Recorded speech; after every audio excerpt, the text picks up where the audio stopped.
हमारा एक शहर में एक वर्कर था, आउटरीच वर्कर था, लोगों को कॉन्डोम बांटता था। पुलिस ने उसको लेटाकर यहाँ गर्दन रेती से काट दी, आधी गला काट दिया यहाँ पे। तो उसको बाद में यहाँ पे पीजीआई में ऑपरेशन करके प्लास्टिक का पाइप लगाया गया। उसका कसूर क्या था? सिर्फ यही था ना कि वो जो है एक तो आर्थिक रूप से कमजोर था, ऊपर से वो एक कोती था और पुरुषों में लेता था। ऐसे ही एक किन्नर के साथ हुआ बेंगलोर में कि अन्नू नाम के किन्नर था। पब्लिक ने उसको घेर करके उसके ऊपर तेजाब डाल के जिंदा जला दिया। दिन बहुत तकलीफ दे थे क्योंकि सरकार और समाज और पुलिस तंत्र उस टाइम का बिल्कुल अलग था। और मतलब उन्होंने 10 दिन पानी नहीं दिया, मारा पीटा, सब कुछ किया और हर संभव प्रयास किया कि हम जेल से न छूटें।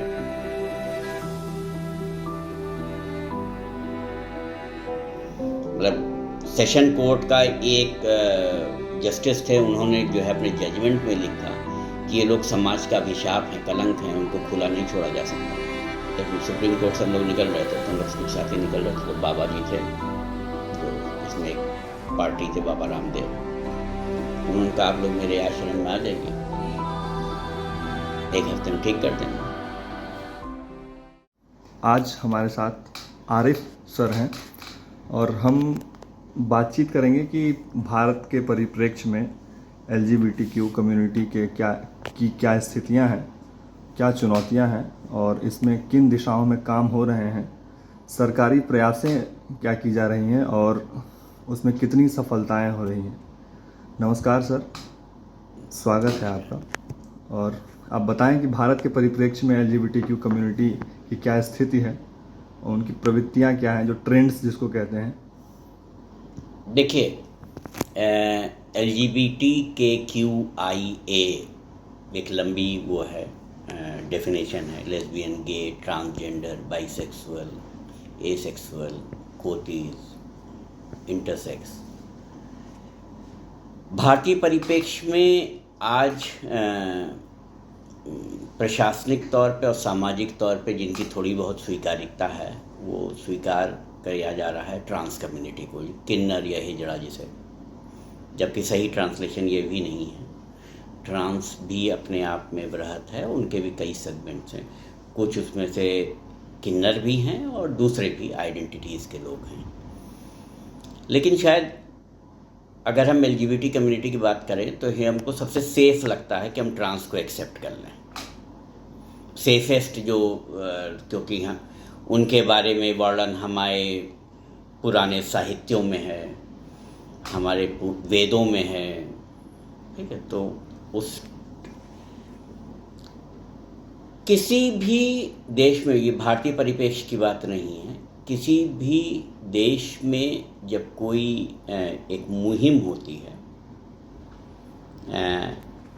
मैं शब्दों का चयन बहुत सावधानी से कर रहा हूँ कि जो है आंदोलन नहीं कहूँगा, एक मुहिम होती है, किसी हम सामाजिक बदलाव लाने की चेष्टा कर रहे होते हैं, तो किसी भी देश की सरकार के लिए सबसे बढ़िया है कि उसमें बिखराव लाया जाए।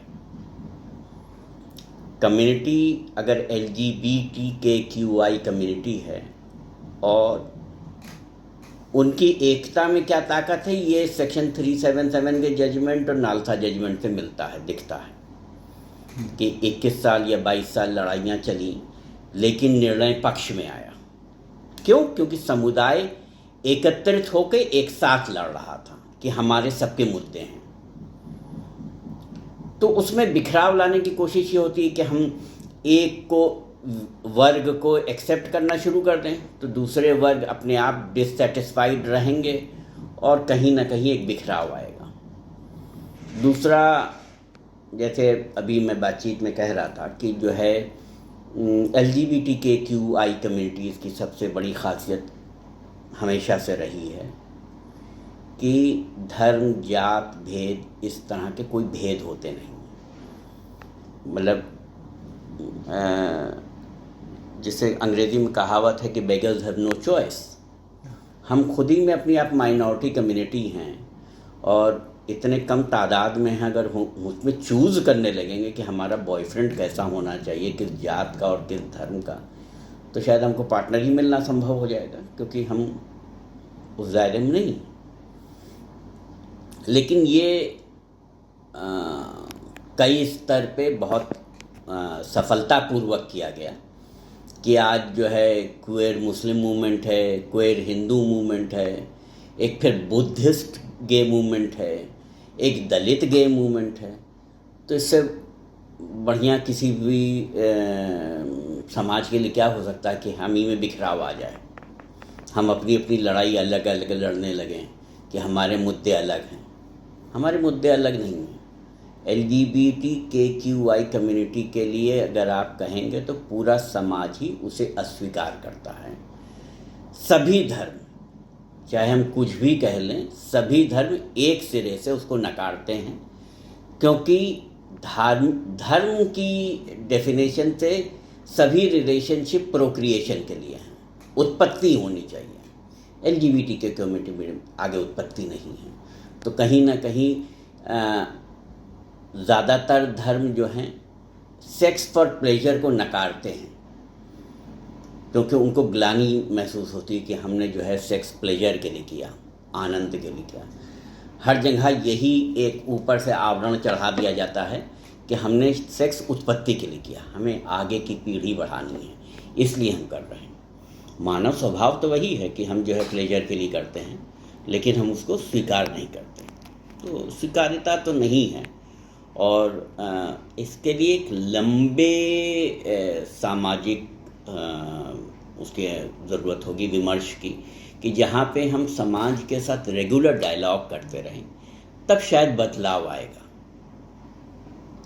सर, आप चूँकि फाउंडेशन चलाते हैं, इसमें आप कई अलग अलग बैकग्राउंड के लोगों से मिले होंगे, तो उसमें कुछ कहानियाँ बताइए जो इन सब चीज़ों को फ्रेम करने में मदद करती हैं।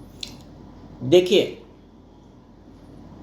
जो समस्याएं आती हैं किसी भी समूह में, आप चाहे महिलाओं के समूह कह लें, चाहे दलितों के समूह कह लें, चाहे LGBT के समूह कह लें, आर्थिक बहुत इम्पॉर्टेंट रोल प्ले करता है। अगर हम फाइनेंशियली साउंड हैं और हमारे पास इतनी मतलब आर्थिक स्थिति मेरी इतनी मजबूत है कि मैं दिन में 1 लाख रुपए खर्च कर सकता हूँ, तो मेरी लैंगिकता कहीं आड़े नहीं आएगी।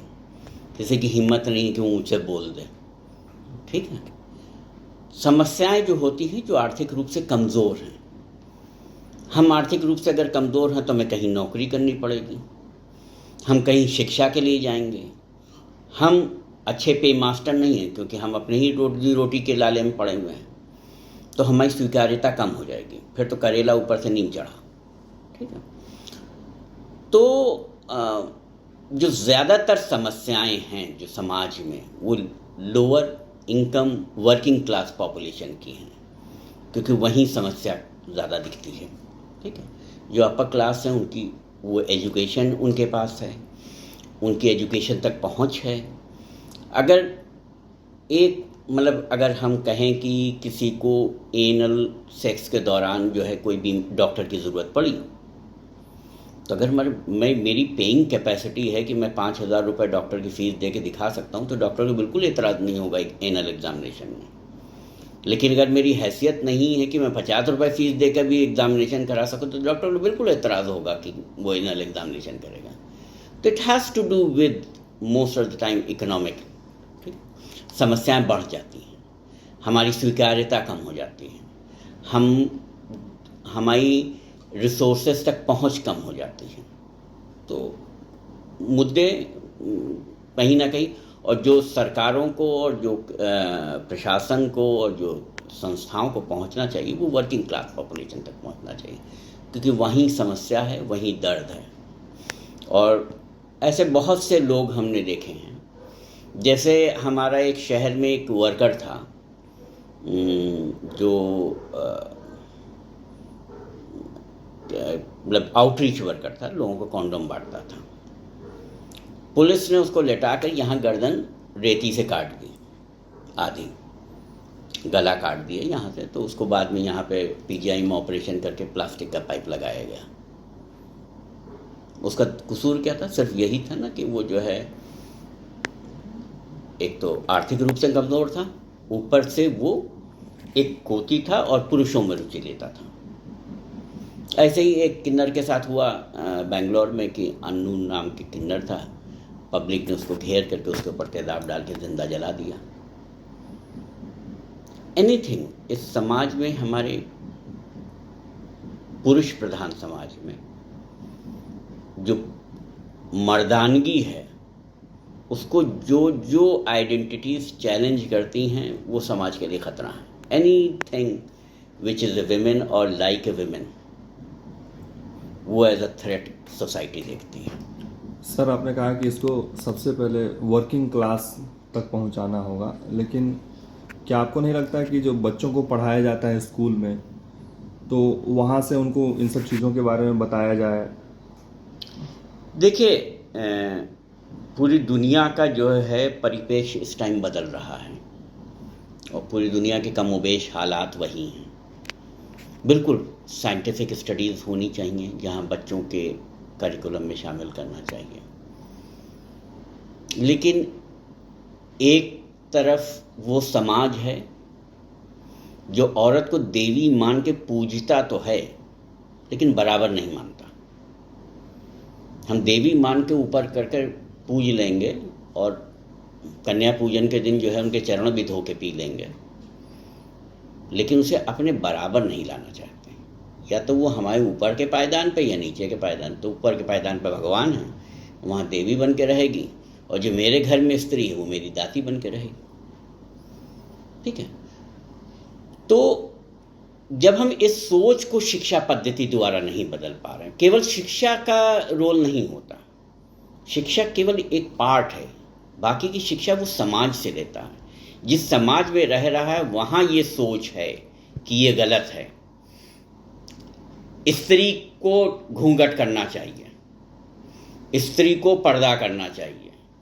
वो एक समाज में जहाँ पे वो पल बढ़ रहा है, उसका भी तो रोल होगा। एजुकेशन कितना रोल, जो हम आज का एजुकेशन सिस्टम है वो कितना रोल प्ले करती है हमारे व्यक्तित्व निर्माण में। हम क्या पढ़ते हैं? हम इतिहास पढ़ लेते हैं, हम भूगोल पढ़ लेते हैं, व्यक्तित्व निर्माण कहाँ से हो रहा है? जो पहले सोशल स्टडीज़ और मॉरल स्टडीज़ चलती थी वो भी ऑप्शनल सब्जेक्ट के रूप में चलती थी, पास सब हो जाते थे, हमने सीखा कुछ नहीं। तो कहीं ना कहीं अगर हमें शिक्षा में बदलाव लाना है तो व्यक्तित्व निर्माण की बात करें, क्योंकि हम साइंटिफिक डेटा में नहीं यकीन करते। साइंस में तो सबने पढ़ा है कि जो है धरती बिग बैंग थ्योरी से बनी है और ऐसे बनी है, लेकिन हमारी आस्था तो यही कहती है कि भगवान ने 6 दिन के अंदर बनाया, 7 दिन के, 10 दिन के अंदर, जिससे ऐसे भी बनवाया, भगवान ने कहा हो गई धरती। हम मानते वही हैं। हम भले ही 15 साल स्कूल में ये पढ़ के आए हों कि बिग बैंग थ्योरी से एक एक्सप्लोजन से धरती बन गई, हम मानते नहीं हैं। तो शिक्षा कितना इम्पॉर्टेंट रोल प्ले कर पाएगी, लेकिन हाँ, शुरुआत बिल्कुल बचपन से होनी चाहिए कि जहाँ पे सिर्फ हमको कुछ ज़्यादा नहीं सिखाना है, हमें LGBTQ की एक्सेप्टेंस नहीं बतानी है, हमें सिर्फ एक लाइन में बताना कि हर इंसान बराबर है और सबके अधिकार बराबर हैं, सबके कर्तव्य बराबर हैं। उसी में सब कुछ आ जाता है। पुरुष हो, स्त्री हो, दलित हो, समलैंगिक हो, क्या फ़र्क पड़ता है? जैसे विश्वविद्यालय के पाठ्यक्रमों में, कई सारे विश्वविद्यालयों में स्त्री विमर्श केंद्र खोले जाते हैं, उस पर चर्चाएं होती हैं, सेमिनार्स होते हैं, तो इस तरीके से बिल्कुल। देखिए, कहीं ना कहीं शिक्षा पद्धति में बदलाव लाकर हमें जो वो लोग, वो समूह जो हम जैसे नहीं हैं, उनके बारे में बातचीत करके उनके बारे में स्वीकार्यता बढ़ा करके ही चीज़ें बदल सकती हैं। क्योंकि आज के जो बच्चे हैं, आज के जो छात्र हैं, कल का समाज बनेंगे। तो बदलाव तो लाने की ज़रूरत है, लेकिन कहीं ना कहीं वो गैप आ रहा है कि जो शिक्षक पढ़ा भी रहा है वो भी उन वैल्यूज़ में यकीन नहीं करता जो पढ़ा रहा है। तो जब तक ये गैप नहीं भरा जाएगा तब तक हम सही रूप में शिक्षा ही नहीं दे सकते। आपको कितनी यूनिवर्सिटीज़ के शिक्षक मिल जाएंगे कि जो कहेंगे भैया जो महिला जब कार चलाती है तो हम दूर हट जाते हैं। बहुत कॉमन सा जोक है कि स्कूटी जब चलाती हैं महिलाएं तो ब्रेक नहीं लगाती, हाथ पैर से रोकती हैं। ये कॉमन जोक्स हैं। हम उन जो समाज में व्याप्त चीज़ें हैं हम उनको एक्सेप्ट करते हैं, पढ़ाते कुछ और हैं। स्त्री विमर्श के अंदर में हम जेंडर स्टडीज़ ज़रूर पढ़ा रहे हैं, लेकिन हम उनमें यकीन नहीं करते। जब तक हमारी कथनी और करनी में दोनों में अंतर रहेगा, तब तक शायद हम बदलाव नहीं ला पाएंगे। अभी जैसे एक सिनेमा लॉन्च किया गया है या फिर वेब सीरीज है ताली, जिसमें सुष्मिता सेन को एज अ खास ट्रांसजेंडर करके- एक्टिविस्ट गौरी सावंत की स्टोरी पे है।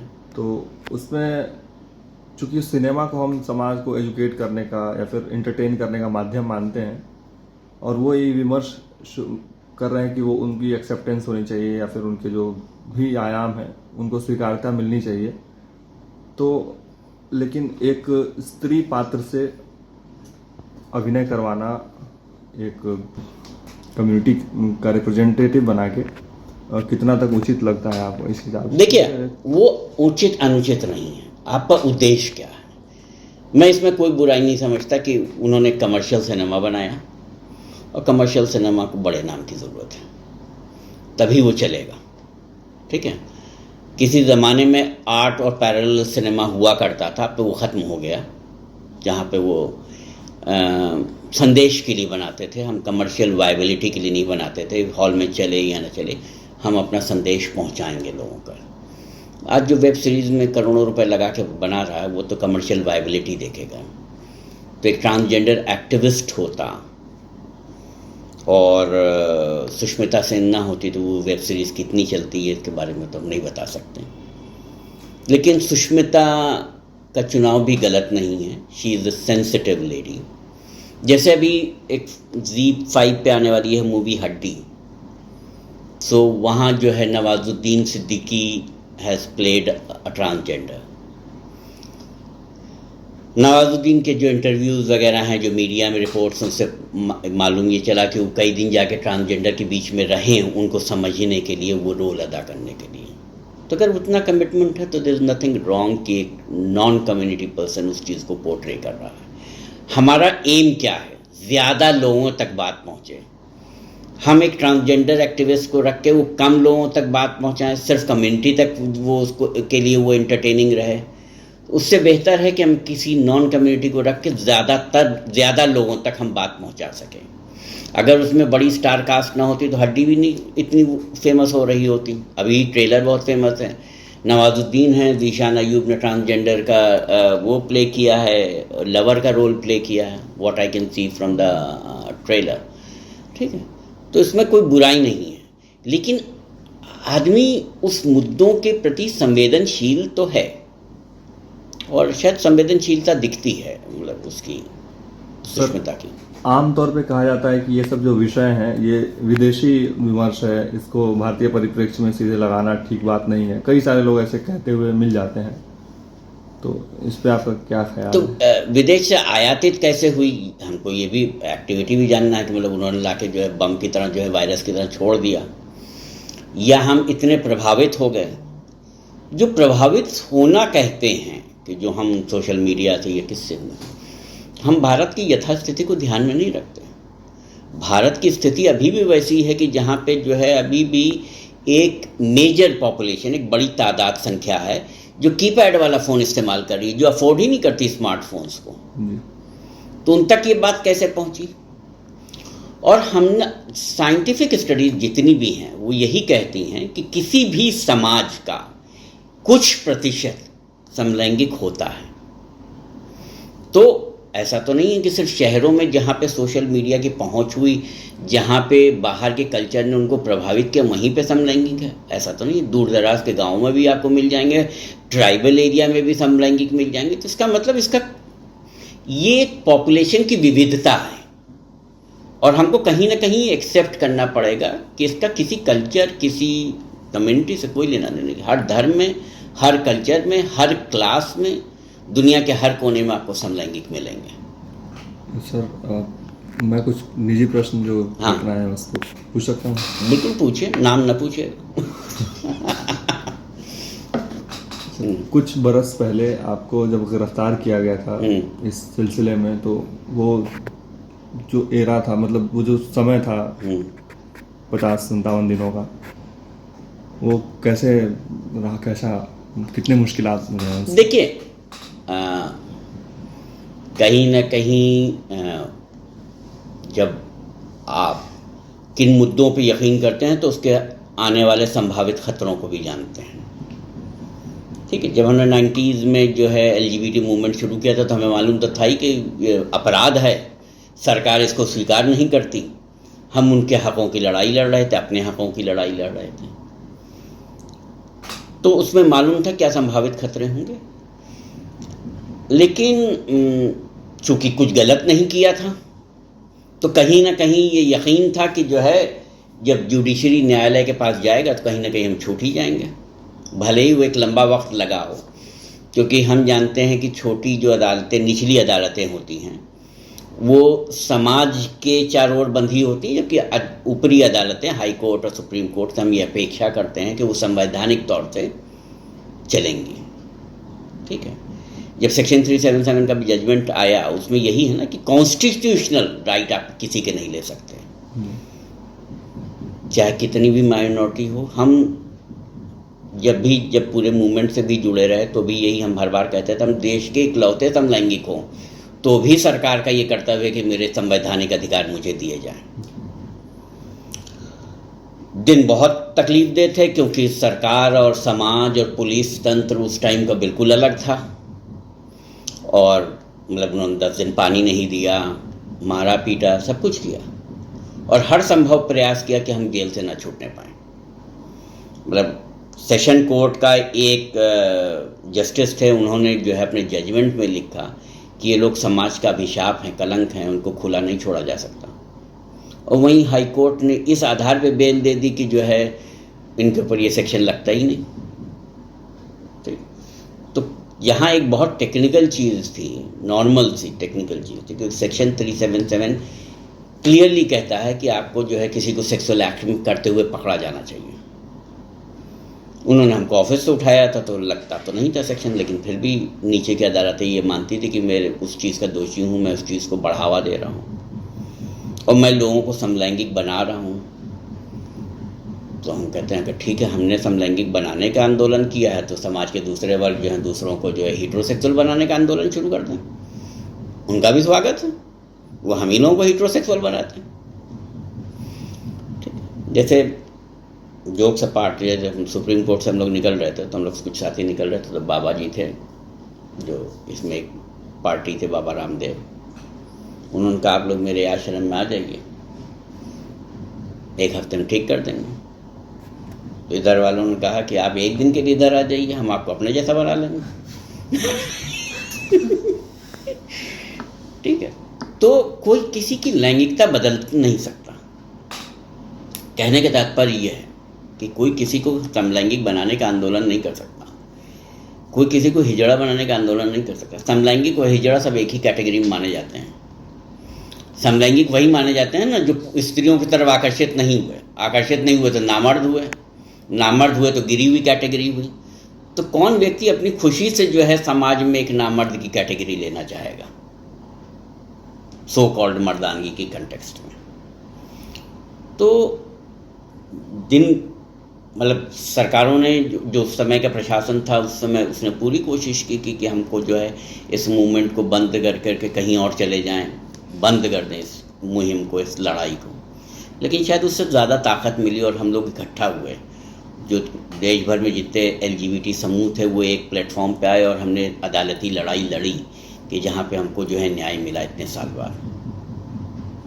सर, तो इसमें जो लोग आपके साथ आए, कई बार ऐसा होता है कि एक संस्थान के साथ आने में कई सारे प्रेशर्स बनाए जाते हैं घर की ओर से कि ये ठीक नहीं हो रहा है, तुम छोड़ दो, इस तरह। देखिए, घर में तो मतलब मेरी family has been quite accepting, so उनको कोई दिक्कत नहीं रही कभी। लेकिन जो सामाजिक प्रेशर में बहुत सी ह्यूमन राइट्स ऑर्गेनाइजेशंस आई भी, बहुत सी ह्यूमन राइट्स ऑर्गेनाइजेशन एक सिविल सोसाइटी का प्रेशर बनता है कि भैया हमें इसको सपोर्ट करना है क्योंकि ये मानवाधिकार का मुद्दा है। हमने कहा कई बार हम लोग बोलते हैं और लेकिन उन चीज़ों में यकीन नहीं करते। तो वो मानवाधिकार so called human rights activist भी बाद में मेरे पास आए कि भैया आपको और कोई काम नहीं मिला था। तो कहीं ना कहीं वो दुख होता है कि फिर आपको मेरा समर्थन करने की आवश्यकता क्या थी। लेकिन ठीक है, उनकी भी एजुकेशन का उस टाइम स्तर कम था, तो हमारी भी कहीं ना कहीं समुदाय की भी जिम्मेदारी है कि हम एजुकेट करें। समलैंगिक समुदाय को मतलब परसेप्शन यह है कि भैया जो है वो लड़कों की तरफ आकर्षित होते हैं, तो लड़कों की तरफ आकर्षित होते हैं, इसका मतलब सामने जो भी लड़का पड़ गया कूद पड़े। तो आपको कहीं ना कहीं एजुकेट करने की ज़रूरत है कि हेट्रोसेक्सुअल समाज भी हर स्त्री पे तो नहीं कूद पड़ता, और जो कूदता है उसे जो है हम हेट्रोसेक्सुअल नहीं कहते, उसे बीमार कहते हैं, मानसिक रोगी है। अगर एक हेट्रोसेक्सुअल व्यक्ति, इतर लैंगिक व्यक्ति हर स्त्री पे कूदने लगे तो उसे बीमार कहा जाएगा ना। उसी तरह अगर कोई होमोसेक्सुअल व्यक्ति भी है जो हर लड़के पे कूदा जा रहा समाज में बिना किसी उसके नियम कानून के, तो वो भी बीमार है। तो ऐसा परसेप्शन नहीं है। हेट्रोसेक्सुअल व्यक्ति भी अपने में फिजिकल बॉन्डिंग के साथ साथ इमोशनल बॉन्डिंग ढूंढता है रिलेशनशिप में। Same with homosexuals, same sex में भी जो है एलजीबीटी समुदाय भी सिर्फ फिजिकल प्लेजर्स के लिए थोड़ी रिश्ते बना रहा है, उसको कहीं ना कहीं एक इमोशनल सपोर्ट चाहिए उसके लिए। सर, अभी आप इसको कैसे देखते हैं और इसके जो आगामी परिणाम है भविष्य में? देखिए, एक कदम था सेक्शन 377, नालसा जजमेंट उसका सेकंड कदम कह सकते हैं आप, जिसमें ट्रांसजेंडर्स को राइट दिया सरकार ने। आज ट्रांसजेंडर वेलफेयर बोर्ड हैं। सरकार करने की कोशिश कर रही है, लेकिन समझने की कोशिश नहीं कर रही है। अगर समुदाय के लिए वाकई कुछ करना है तो समुदाय को समझने की आवश्यकता होगी, और समाज को जो समझना होगा उसे धर्म, सामाजिक इन चश्मों से हट करके एक एम्पैथी, एक समानता के भाव से देखना होगा। हम महिला को तब तक अधिकार नहीं दे पाएंगे जब तक हम महिला को इंसान न समझें। हम इंसान थोड़ा सा कम लेवल का समझते हैं। कहीं ना कहीं हमारी सोच ये कहती है कि औरतों को ये अकल नहीं होती। बहुत कॉमन है, बहुत अच्छे अच्छे जो है पढ़े लिखे लोग ये कह जाते हैं कि औरतों को इतनी अकल नहीं होती। तो जब तक हम पूरे समाज को समानता के भाव से नहीं देखेंगे तब तक समझ नहीं आएगा। हमको बराबर के दायरे में रखें तो बिल्कुल समझ में आएगा। ये समुदाय भी, सरकार को भी आएगा, प्रशासन को भी आएगा, जो दूसरे संगठन है उनको भी समझ में आएगा। हम चाहते हैं कि हम डिसीजन मेकिंग में हो। कम्युनिटी जब तक डिसीजन मेकिंग में नहीं होगी तब तक कम्युनिटी की दिशा में बदलाव नहीं आएगा। हमको ऐसे रोल दें जहाँ से हम कुछ फैसले कर सकें। हम दूसरों के फैसलों पे समुदाय को निर्भर नहीं रहना चाहिए। कोई मैसेज जो आप देना चाहते हैं? बिल्कुल देना चाहते हैं कि आप हमें समझ के देखें। हम भी आप जैसे इंसान हैं, और इंसानियत के नज़रिए से देखिए। हम और आप दोनों एक ही धरातल पे मिलेंगे तो अवश्य समझेंगे। ये समाज के लिए, समाज समझने की कोशिश करें।